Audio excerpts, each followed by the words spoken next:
একা একা গরু নিয়ে যাওয়া বহুত মুশকিল। একটা লাথি খাই, লোকে বলবে আমার গোপ গজাইছে। দুধ হবে আরো, বান্দরের মতো লাগতেছে দেখতে, লাথি মানে তাই। Hello friends, good morning. দেখো আমার ঠোঁট ফুলে আজকে কি হয়েছে, কালা দাগটা এখনো যায়নি, ওদের জন্য হয়েছে। আমার ঠোঁট ফুলে ঢোল হয়ে গেছে। বরগুড় দুধ আছে তো, দেখি আমি আজকে এবার ট্রাই করবো।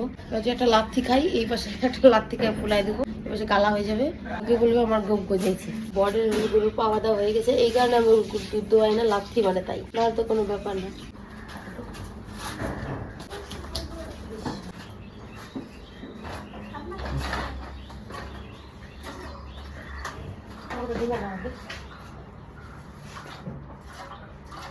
হচ্ছে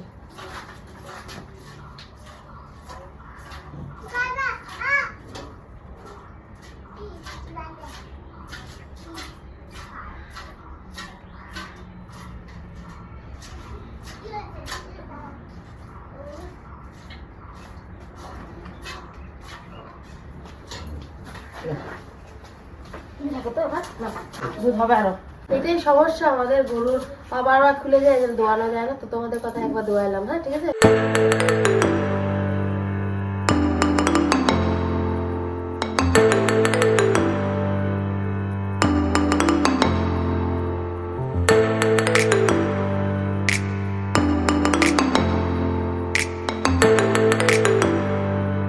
লক লক খাঁটি দুধ আমি আর আমার বড় মেলে দোয়াইলাম। খাওয়া হয়ে গেলে মাঠে দিয়ে আসবো, তারপর ওদিকে খাইতে দিব, তারপর আমার গোয়াল পরিষ্কার করার পালা। ও আরো খাবে, তার মানে আরো বাকি আছে। এদিকে এদিকে,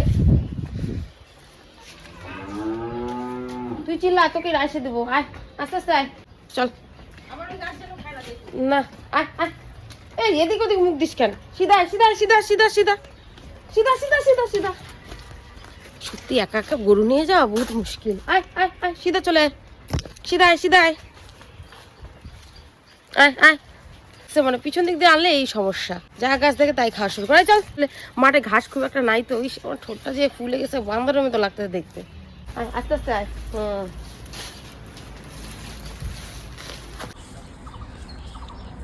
খাই, এখানে থাক। দিতে পারবো? দাও, আমি দিয়ে দিচ্ছি। ভেঙে গেল নাকি? তো আমাদের লালি থাকবে এখন এখানে, উঠবে না তো? আমি আটটা গাড়ি দিচ্ছি। এমনি তো মজবুতি আছে। লালি এখানে থাক, এবার বাকি গরুগুলোকেও খাবারটা দিয়ে দিই ফটাফট।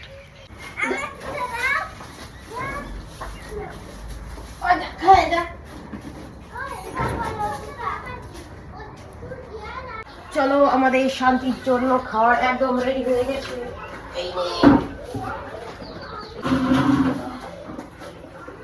দাঁড়া, তোকে খড় দিচ্ছি। এক হাঁটু হয়ে আছে গোয়াল ঘর।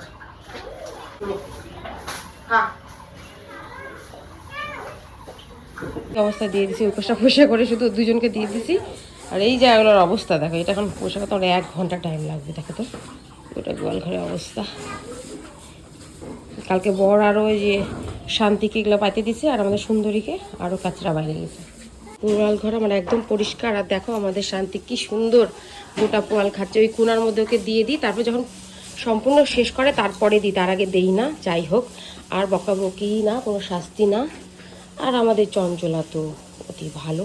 তোমরা জিজ্ঞাসা করেছিলে যে চঞ্চলার আমরা দুধ দোয়াই না কেন, বা চঞ্চলার বাচ্চাটা কই। এই প্রশ্নের উত্তর আমি নেক্সট ভিডিওতে অবশ্যই দিব, যে আমাদের চঞ্চলার বাচ্চা কই, বা চঞ্চলার আমরা দুধ দহন করি না কেন। আর এদিকে আমাদের শান্তি ভালোই খাচ্ছে, তো খাক। আমার গোয়াল ঘর একদম পরিষ্কার। তো চলো বন্ধুরা, টাটা।